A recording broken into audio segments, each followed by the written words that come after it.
Hello everyone, and welcome to Disney California Adventure Food and Wine Festival. And now, please welcome your host. Hello everyone! Good afternoon, welcome! Oh, are we having fun today? Oh, I love it, I love it. Well, welcome please to the 2026 Disney California Adventure Food and Wine Festival. My name is Heather and I will be your host here at the fabulous Hollywood Backlot stage. Today we're going to share a little behind the magic menu. It's fun stuff going on here today. And as you are here today, you obviously know we've had some wonderful things going on this food and wine season. But if you don't know, for the rest of the month, on those weekends, we will have other culinary demonstrations and tastings. So please avail yourself of all of the information for that Disneyland.com/Food and Wine Festival. Now, today, very, very special treat. I want to start with a little information about our very special guest. Who loves Wahoos? Make a big noise for Wahoos. Come on now. All right. Wahoo's fish taco chef and owner, Wing Lam, spent his younger years traveling south of the border in search of the perfect waves and post-surf grinds at local street-side stands. In 1988, he and his brothers, Ed and Mingo, opened the first Wahoo's in Costa Mesa, which quickly became a mini empire as the world was introduced to their special brand of fish taco filled with a unique combination of influences. Well, led by Wing and his brothers, Wahoo's took the right recipe of passion, innovation, experience, and hard work and blended it with vision and culinary adventures as they turned a Mexican classic into a healthy favorite. I want you to give a big, warm welcome to Chef Wing Lam! Yes! Now, Chef, I understand, my friend, that you have brought a special sous chef with you today. Yes, I couldn't do all this by myself, so I might as well bring in one of my oldest friends, somebody that actually works here.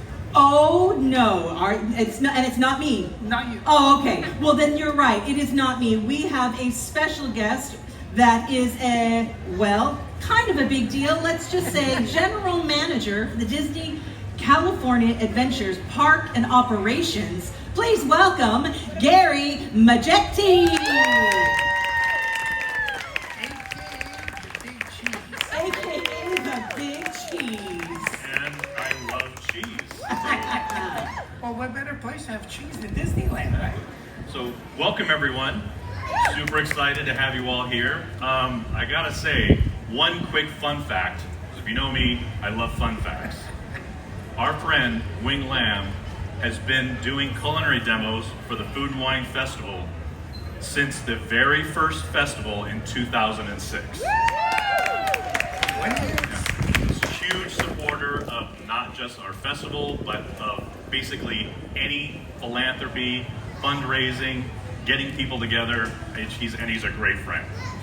Well, thanks for having me, and that's how we met anyway. That's right. Because I believe one day you were at the JW Marriott. Yes. And I'm like, who in the world can donate a night's stay at Disneyland? I've seen everything in the world, but how do you spend a night here? And somehow this guy right here. And I don't remember how I did it. I don't remember, but it was, the package was like, you got to spend the night here. So I don't know how it works. I don't know how anybody got it. But I said, I got to figure this thing out. And at the time, I was running another golf tournament for our beloved broadcaster today for the Angels, Tim Salmon. So I'm like, hey, Gary, do you like baseball? Gary goes, yes. And I said, you want to come and hang out with me and my buddy Tim Salmon? Does the baby go goo? And that's how we became friends. And we ran that tournament for over 20 years and raised a ton of money. And along the way, gotten to meet all kinds of crazy people. That's right. And the key is Disneyland and tacos. So then he said, why don't we do it together here? So out of here, there we are. Absolutely. So 20 years later. Wahoo's fish tacos. Yes. So that means we're making Fish tacos. fish tacos. So what we're gonna do is Gary's gonna start on our citrus log. Yes. recipe right here. Basically, it's the stuff that you put on top. Back in the old days, it was just cabbage or lettuce. And if you go to Mexico, it's cabbage and maybe a little cream sauce. But you know, we wanted to stay a little crema. We want to stay nice and trim. So we took out the crema part of it and basically made it more of a citrus, right? So there is no cream, there is no dairy, there's nothing in it. But olive oil, lime juice, actually salt and pepper. So I'll have Gary kind of get started on that. And on my side, I get to do salsas, right? The big thing about tacos, it's not what's under, it's what's on top. Because the two things that hit your mouth first is the tortilla and whatever's on top. The middle you taste later, right? Whatever it's chicken, pork, whatever the fish, right? So I get to make all kinds of fun salsas over the years. And today, right, we started making avocado salsa in a restaurant. Instead of just having regular guacamole, which everybody has, we thought it'd be more fun to do something different. And I love making salsas because that is the only thing that I get to be creative with, right? Because there's not a whole lot we can do with steak, fish, chicken, whatever. The marinade's a little different. Yeah. By the time you put the salsa, that's really what you taste. Awesome. So I'm excited. So for the slaw, we started with some lettuce. We've got cabbage. We put in the carrots. I'm gonna do some onion in there. Not some. I like a lot of onion. Right, honey? Yes.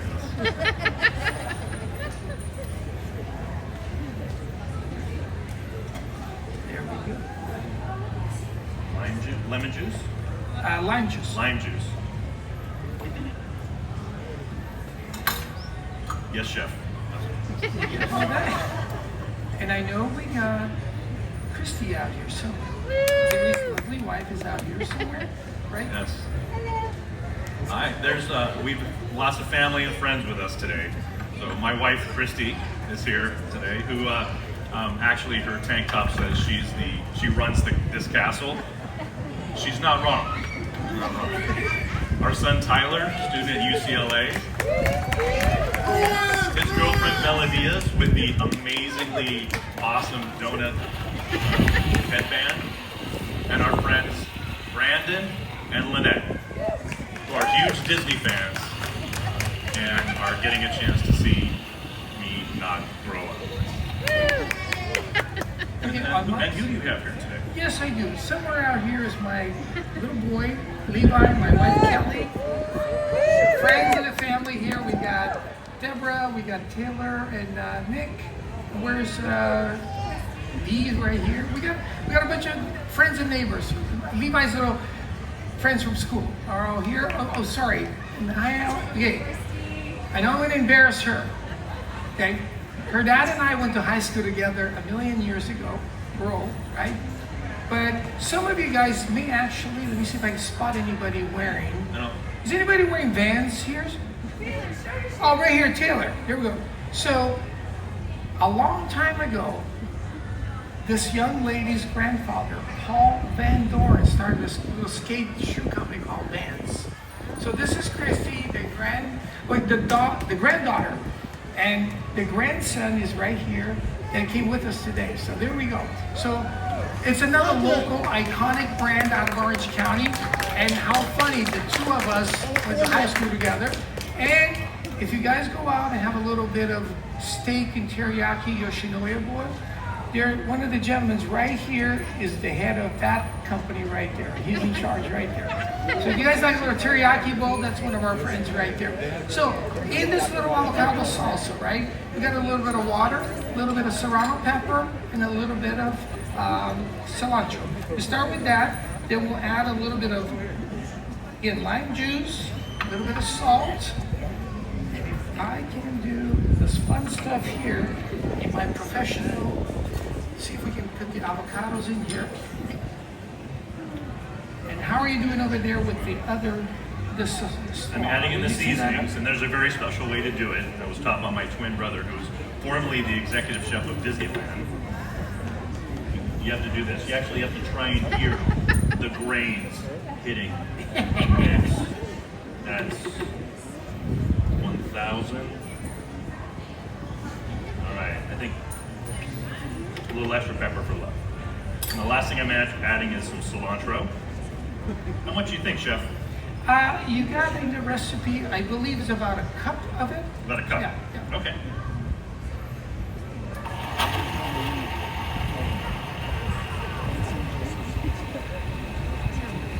Get all this fun stuff. Now, here's the fun stuff here, right? We get to do this because of charity. That's how we met. But here's the interesting part. So there's the salsa, but as we say, we have a much bigger horsepower one at the restaurant that makes it much creamier. So it looks a lot like more like this, as opposed to, because I don't have my little rubber, I do have the spatula here, and basically bring all the ingredients together. But over the years, in order for charities to really do well, they got to have celebrities, right? And that's how charities end up getting, to raise a lot more money. So that's how all of these amazing local charities basically say, hey, if we can get a spokesman, we can make some more money, right? And along the way, Tim Salmon, Rod Carew, lately we picked up Steven Strasburg out of San Diego State, who was the 2019 MVP. And all of these guys are amazing guys because they give back to the programs that got them started. So we're now rebuilding San Diego State's baseball program, and it's amazing. Now, here's where you get to have fun, right? Imagine if you're a fan, because Gary and I were just sharing this story because his wife, the family's from Northern California. They live up in the San Francisco area. So at spring training a couple of weeks ago, a young man walks in to this celebrity house that we're hosting, and there's former coaches, Dusty Baker, all kinds of celebrities there, right? Current and former players. And the new center fielder for the San Francisco Giants walks in, this kid Harrison. And somebody looks at him and goes, Harrison, come over here. You need to meet this guy, Wing. And I'm like, okay, nice meeting you. Congratulations as being the new center fielder for the Giants, right? So he happens to be wearing a pair of Birkenstocks. First pair he's ever bought.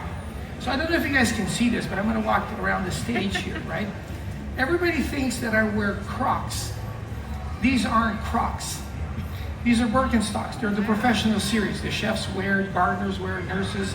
Very comfortable. Fashionable. Yeah, very fashionable. But more important, they're very comfortable. I happen to be wearing a pair.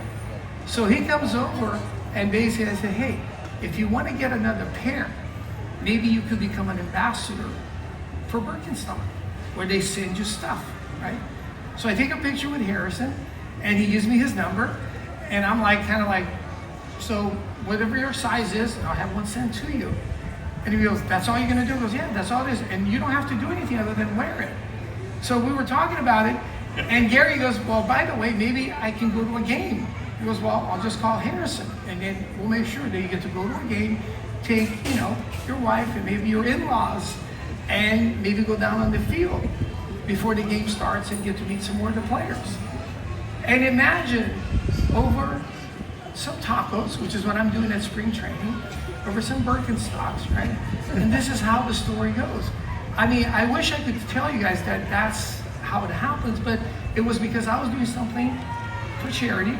I get to meet an amazing player, and now all of a sudden, Gary in the next couple of weeks will be taking his wife and, your in-laws, right? Your parents, to go to a game, right? Well, I think one of the wonderful things about you, Wing, is that just like this amazing citrus law, which is incredibly bright and it brings a lot of flavors together, you just have a talent for bringing people together. Well, I like to find good people, right? And when two people that tend to be, they don't have agendas or ulterior motives, they just want to have fun, yes. Like what we're doing right now. That's right. We end up doing this for amazing people. And I mean, think about it. I mean, if I was this little kid in Brazil 40 years ago, when I first came to America, Disneyland still had those e-tickets, right? Yes. 1975, right? Imagine that one day I'd be doing a demo on a stage like this, and I'd say, are you out of your mind? I don't even speak English, right? But doing all the charity work that I've done, we get to meet amazing people, we get to collaborate, and Gary one day said, hey, we're starting to sing at Disneyland. You want to come and make some tacos? I'm like, sounds like fun. And here we are 20 years later doing the same. Still making tacos. I'm still making tacos. You know why? Because they're awesome. Well, yeah, and one of the things is, so Gary is using halibut here. And the reason is, right, Wahoo is really, really hard to buy commercially. So the name of our restaurant is Wahoo's Fish Taco. But if you go out and try to buy Wahoo at a supermarket or anywhere, it'd be really hard to get because it's very, I don't know if anybody in America actually sells it. You might find it in Florida, you won't find it in Hawaii, and you find it in Cabo. But other than that, it's really hard to get. So because we named the restaurant Wahoo, it would only be fitting that we would sell it. So 38 years ago, I could only get it from my friends that went down fishing in Cabo. But as we grew, that wasn't enough. I mean, we buy containers of it. So fast forward today, we are the largest buyer of Wahoo in the United States, right? So it comes all the way from Fiji because I buy containers, I buy futures on the fish. So if all the things that you hear on social media about the quality of something, whether it's grass-fed, this or wild that, I will put our name behind Wahoo's because we are the only restaurant in America that uses it every single day. It's wild caught, it checks every box that you can think of. The rest of the stuff, the chicken and all that we have, but it's like what every other restaurant has. I do feel like with the name Wahoo's Fish Tacos, like in the name, you better be the world's largest person. Yes, we are. So it's just one of those, it didn't intend it to be because I had no idea 8 years ago how hard it would be to get it. But then we named the restaurant because I thought it was a really cool, catchy name. And all of a sudden, like, we can't find this fish. So we had to go looking for it. And the original, literally, fishermen from Cabo used to bring it, right? And then we need more. I can't wait every 6 months to serve it, right? So in the very beginning, if you were lucky enough to go to the restaurant back then, we would have, Wahoo, Dorado, tunas, all kinds of different fishes because we had to rotate because we couldn't get anything, right? And once we settled on the fact that we love eating Wahoo, we had to go find and source it. So it's been an adventure getting all that. So I'm going to start this now. Yes. So I understand that what we want to glaze the griddle with is pure lard. A little oil, that would be great. A little oil, it's already ready. Yeah. So we got 4 there, and I'm going to get a little tortilla going over here. This is the fun stuff that you and I get to do. So a couple of other tricks for us, right? So the reason most restaurants use 2 tortillas, double it down, because corn tortillas tend to be very, I call it, what do you call it? Like a sponge. It absorbs a lot of the juice. And when you pick it up, if you don't have 2, they break, right? So by having 2, the first one absorbs all the juice and all the salsa. The second one kind of holds it in place. So one of the things that I like to do for when we do events, not at the restaurant, because everybody at the restaurant, they want to have 2 tortillas because you want that like a little extra carb, right? So each one of these corn tortillas is about 50 calories, give or take, right? Most of the carbs, right? But if you don't want to have 2, how do you cheat? So the way we do it at events is we add a little bit of the cheese to the tortilla, and that creates a little barrier because as the cheese melts on the tortilla, it prevents it from breaking in 2. It really is my favorite food group. Yeah. So this is literally what we do here, and people laugh at me, go, no. So is one of the ways to cut the carb down and also not have to have, all the extra juice. Because again, going back to the original thing, you taste the tortilla and the salsa. By having 2 tortillas, you're eating a lot of bread, right? So by using only 1, you can get to the fish a lot quicker.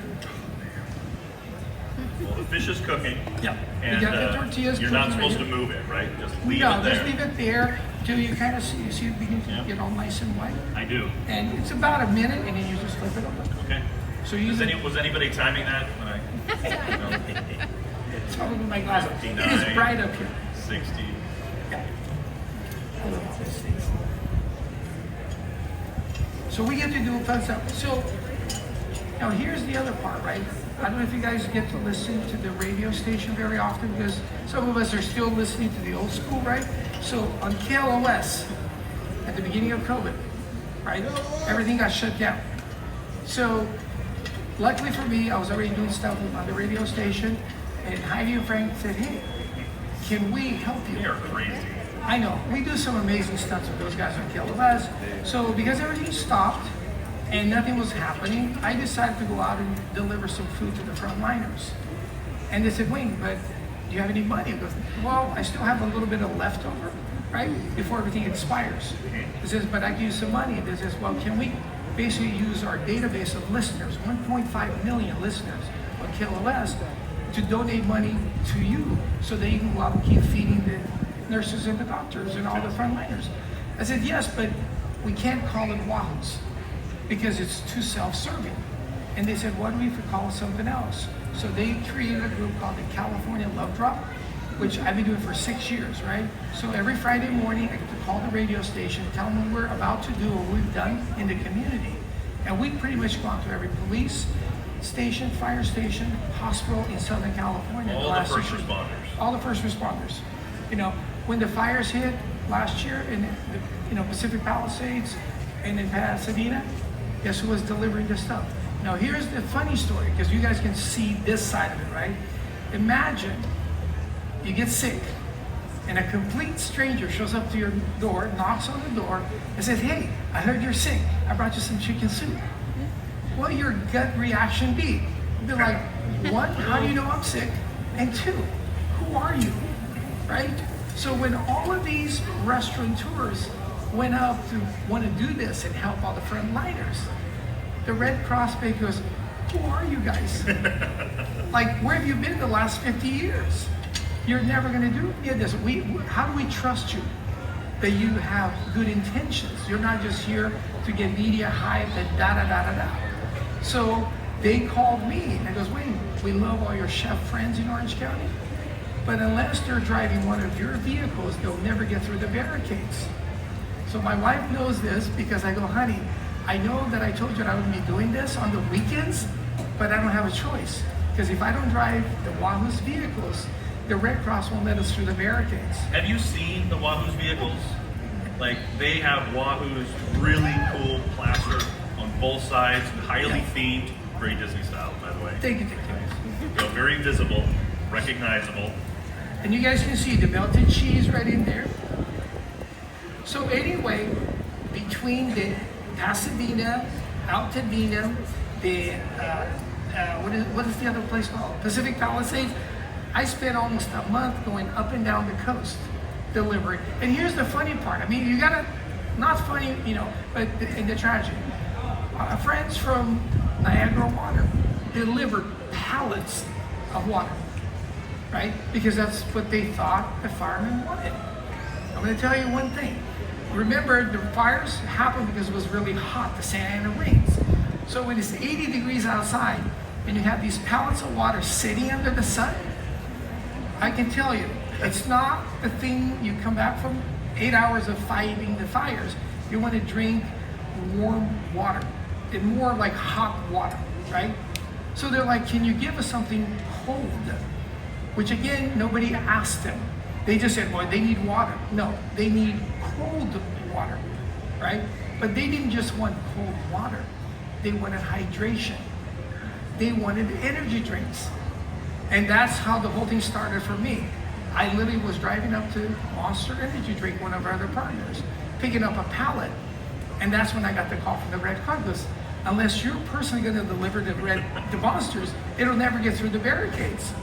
So I'm like, oh my God, what did I sign up for? So I'm calling Pepsi for Gatorades, and I'm calling Monster for, and I'm calling Yeti for coolers, because you need it to be iced. Because again, worse than a warm water, a warm energy drink. Oh. Yeah.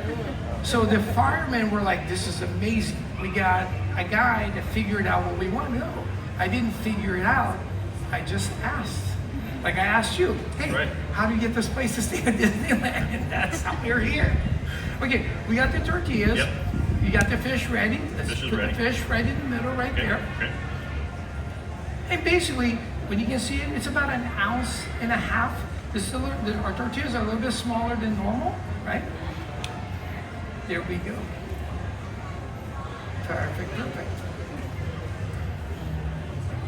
One more right there. And then a little bit of the citrus slaw on top. This one's for me. Yeah. Go ahead.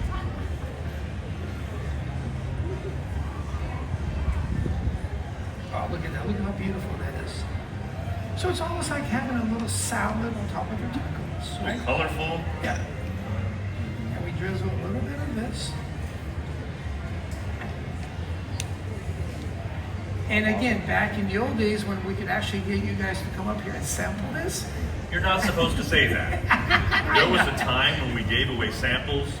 Yes. Yes, We're going to get a samples long time today. ago. No. No. But guess But- where you know where to get them. That's Thank right. You know what? One question that a lot of people ask me Yeah. is they'll go into Wahoo's for just the rice and beans as their entree. Yes. And they Yes. always ask me, like, hey Gary, you know Wing, can you ask him this question? And I said, depends Yes. on what the question is. He goes, we'd really like to know what makes the rice so uniquely delicious at Wahoo's. Like, I don't taste rice like that like anywhere else. And I said, I don't know, but let me find out. I'm going to share with you guys a couple of things. As you guys can see, I'm a little Asian, right? I'm full-blooded Chinese. But my parents immigrated to Brazil, so opened one of the first Chinese restaurants in South America, Sao Paulo, after World War II. So I was born and raised in Brazil. So the rice and beans that I grew up eating is the rice that we serve in our restaurant, white rice and black beans.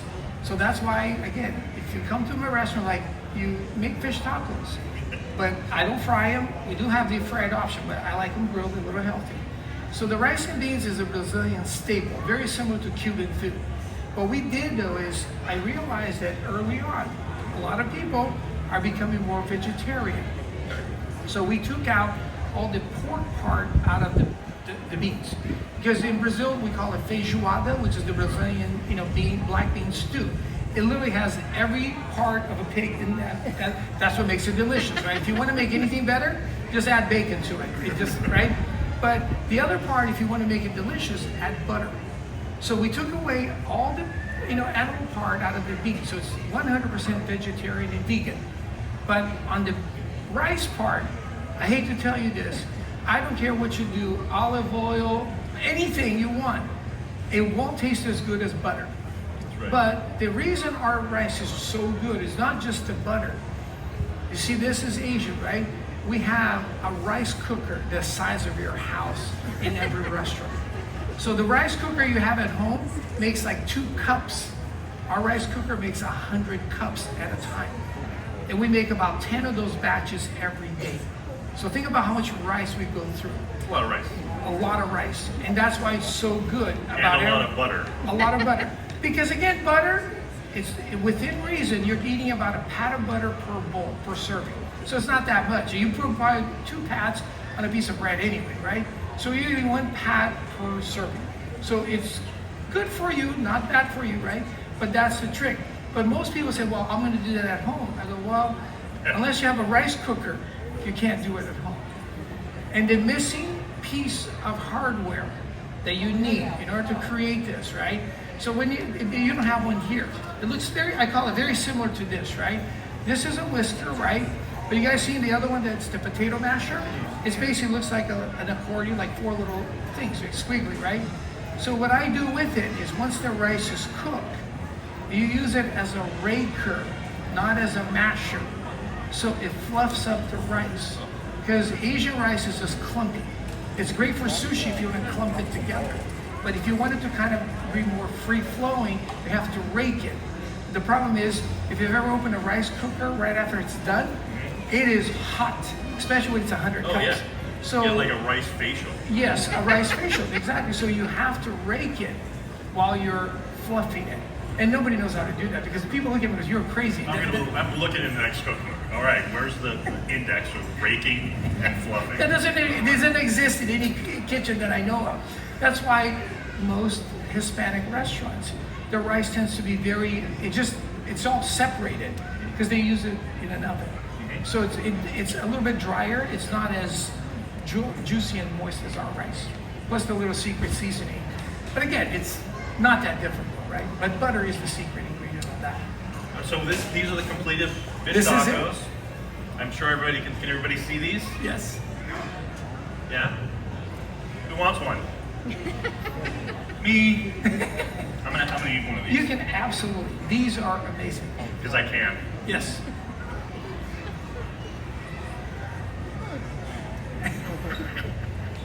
Kind of an ugly either. Sorry.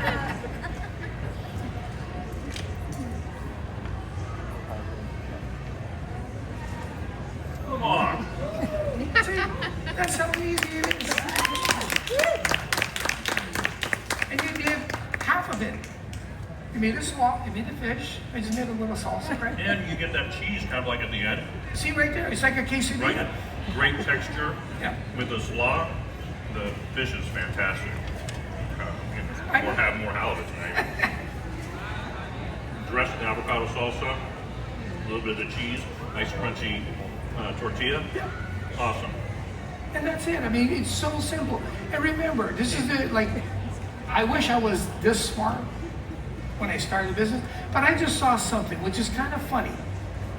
40 some years ago, in the mid 80s, if you went to a gym and there was somebody there with a personal trainer showing that person how to lift weights, the rest of us looked at that guy and go, are you not that smart? There's instructions on the weight machine how to lift, right? And why they're you usually can't, pictures. right? And you're like, you're paying somebody $100 an hour to show you how to bench press something, right? Fast forward today, you're an idiot if you don't have a Pilates instructor, a yoga instructor, a spin instructor. Think about that. My wife does 4 or 5 of these things. She's got a boxing instructor, a Pilates instructor, right? Because they're all special. So Kelly, boxing? oh yeah, she's a boxer now. So we have special guys that teach and show us how to do things, right? But 40 years ago, people made fun of a personal trainer.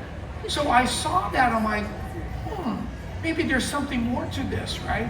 And the other thing that we notice is, maybe us guys are not as vain as the girls are, but maybe not, I don't know, right?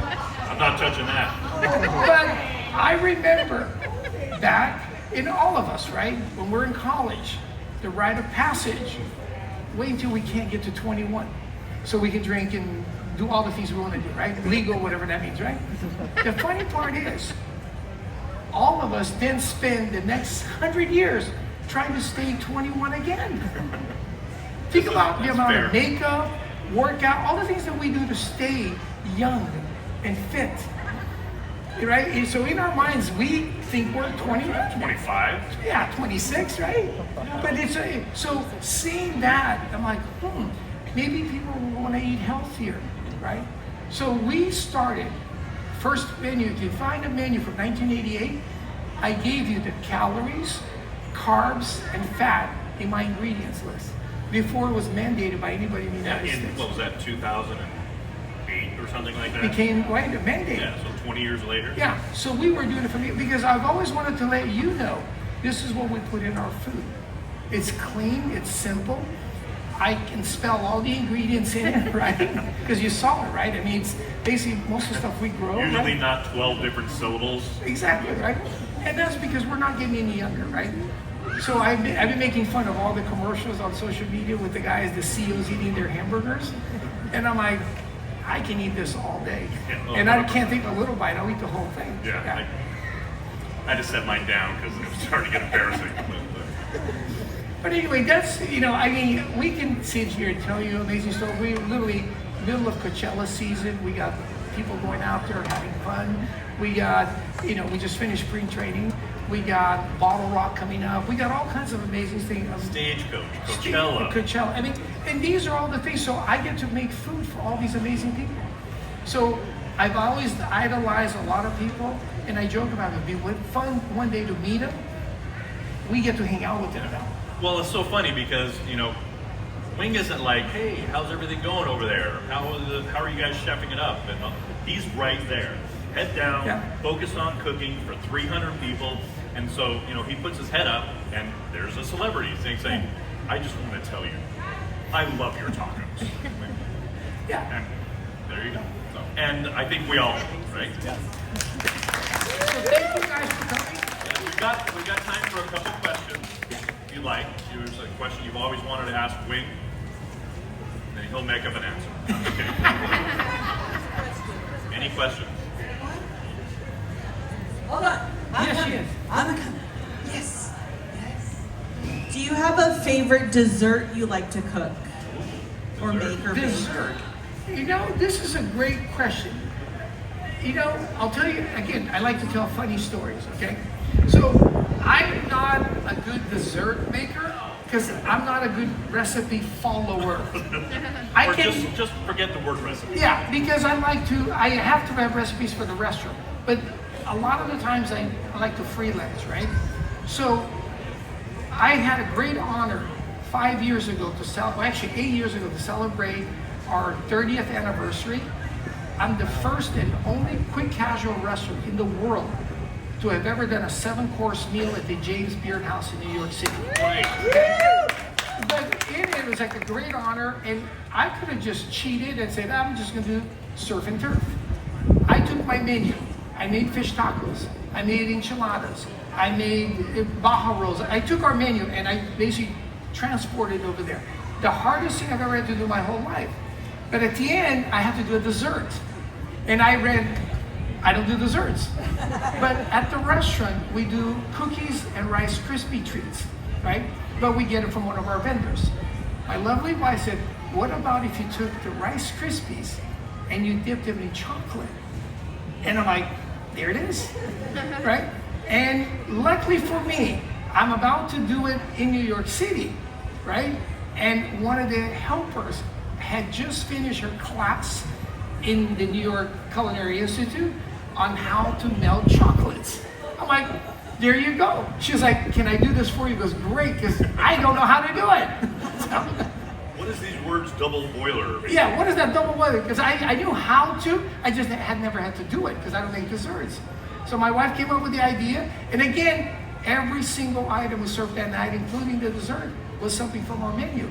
We just doctored it up a little bit for the chocolate part. We love the Wahoos in Chino and Chino Hills. Been going for years. Every Sunday after church, we go to the one in Chino Hills. Thank you. Shout out. Yes, my lady. Wayne, how did you become a good chef?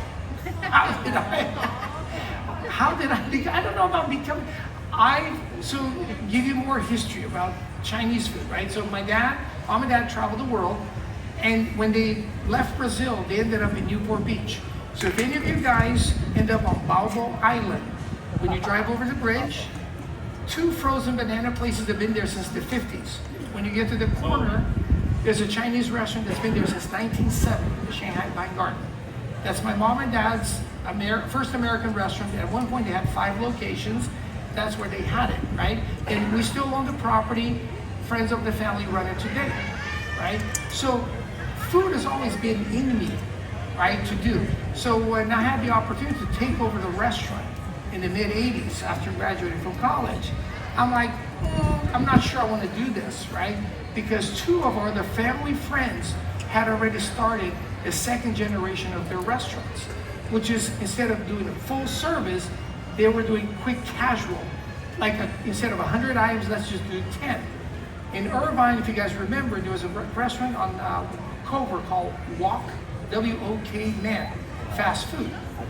The other one, our neighbor from China, from 100 years ago, Andrew and Peggy started Panda Express. These are our family friends. So when they started that, I looked at that and goes, well, Michael's already doing Walkman, Andrew's doing this, I gotta do something completely different. So I went off the reservation and started Wahoos with my 2 little brothers. Yeah. I think we've got time for one more question. One more. Who has it? Who's ready? Ready to? No one? There we go. Yes, right here. I'd like to know, what do you like to eat that you don't make? What do I like to eat? Do you like to eat that you don't make? You know, it's interesting. Whatever my lovely wife makes, I Good answer. What is it? whatever Kelly decides to make for dinner. Yeah. Well And done. I can do the dishes, but Well I'm good. done. Yes. Well, thank you guys for coming. Is there anything else, Gary? Nope, it's been a pleasure hosting you Yes. here today. Enjoy the Disney California Adventure Park Food and Wine Festival. It's on through the 27th Yes. of this month. So And Come often and like and subscribe. And we're back tomorrow. Oh, we're back tomorrow, yes. So if you didn't get enough incredible fun facts, trivia, or smells of tacos that you can't eat, tomorrow 5 p.m. Yeah, 5 p.m. We do it again. Yes. Thank you, Thank you, everyone. guys.